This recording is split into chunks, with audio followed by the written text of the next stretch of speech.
गरज जी का रचना साला स्टूडियो का बहुत बहुत शुक्रिया जो मुझे यहाँ पे मौका मिला। मैं कवि गौरली गजब दिल्ली से। उनकी ज़िंदगी क्या ज़िंदगी नहीं है?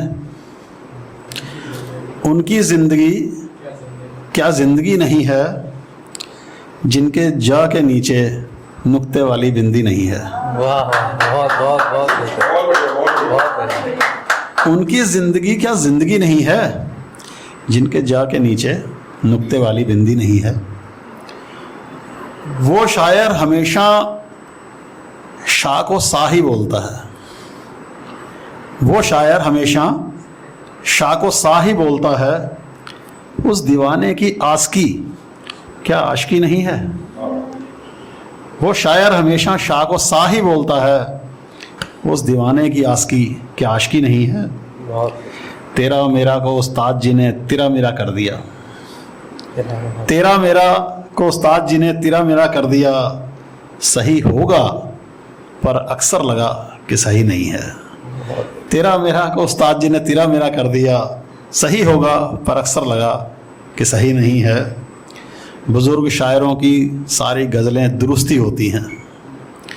बुज़ुर्ग शायरों की सारी गज़लें दुरुस्ती होती हैं, लेकिन नवांकुरों को 10 में से 9 जमती नहीं है। बुज़ुर्ग शायरों की 10 वक्त बदलता रहता है, चीज़ें बदलती रहती हैं। पुराने संगीतकारों को सुनो, उनको सुनो तो हर 10 साल में दौर थोड़ा थोड़ा बदलता है। बुज़ुर्ग शायरों की सारी गज़लें दुरुस्ती होती हैं, लेकिन नवांकुरों को 10 में से 9 जमती नहीं है। मैं उसे कवि सम्मेलन में बुलाता हूँ, वो मुझे मुशायरे में। मैं उसे कवि सम्मेलन में बुलाता हूँ, वो मुझे मुशायरे में। हम दोनों अच्छे कन्वीनर हैं, लेकिन अच्छे शायर कवि नहीं हैं। वो मुझे कवि सम्मेलन, मैं उसे कवि सम्मेलन में बुलाता हूँ, वो मुझे मुशायरे में। हम दोनों अच्छे कन्वीनर हैं, लेकिन अच्छे शायर कवि नहीं हैं। मानता हूँ कि यह गज़ल बहर में नहीं है। मानता हूँ ये गज़ल बहर में नहीं है, लेकिन यह नहीं मानूंगा कि अच्छी शायरी नहीं है। शुक्रिया।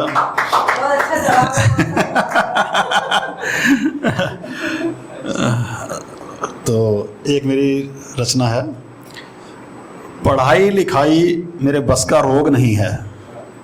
ये तो सबकी है जी। पढ़ाई लिखाई मेरे बस का रोग नहीं है, यह प्राइमरी स्कूल में ही मुझे एहसास हो गया था। पढ़ाई लिखाई मेरे बस का रोग नहीं है, यह प्राइमरी स्कूल में ही मुझे एहसास हो गया था। फिर भी हर साल दोस्तों की नकल मारकर फर्रे चलाकर धीरे धीरे बीए पास हो गया था। बहुत बहुत बहुत। पढ़ाई लिखाई मेरे बस का रोग नहीं है, यह प्राइमरी स्कूल में ही मुझे एहसास हो गया था। फिर भी हर साल दोस्तों की नकल मारकर फर्रे चलाकर धीरे धीरे बीए पास हो गया था। फिर बारी आई नौकरी के लिए जगह जगह धक्के खाकर इंटरव्यू देने की। फिर बारी आई नौकरी के लिए जगह जगह धक्के खाकर इंटरव्यू देने की। कठिन कठिन सवालों से होगा सामना, दिल को जल्दी आभास हो गया था। बहुत से लोग सिलेक्ट हो जाते थे, मैं हर बार रह जाता था। बहुत से लोग सिलेक्ट हो जाते थे, मैं हर बार रह जाता था। नौकरी कहीं भी नहीं मिलेगी, मुझको पक्का विश्वास हो गया था। फिर मैंने मजबूरीवश खोला घर में एक छोटा सा प्राइमरी स्कूल। फिर मैंने मजबूरीवश खोला घर में एक छोटा सा प्राइमरी स्कूल। कुछ मैडम रखकर खुद प्रिंसिपल बनकर अपनी नज़र में खासम खास हो गया था। फिर मैंने मजबूरीवश खोला घर में एक छोटा सा प्राइमरी स्कूल।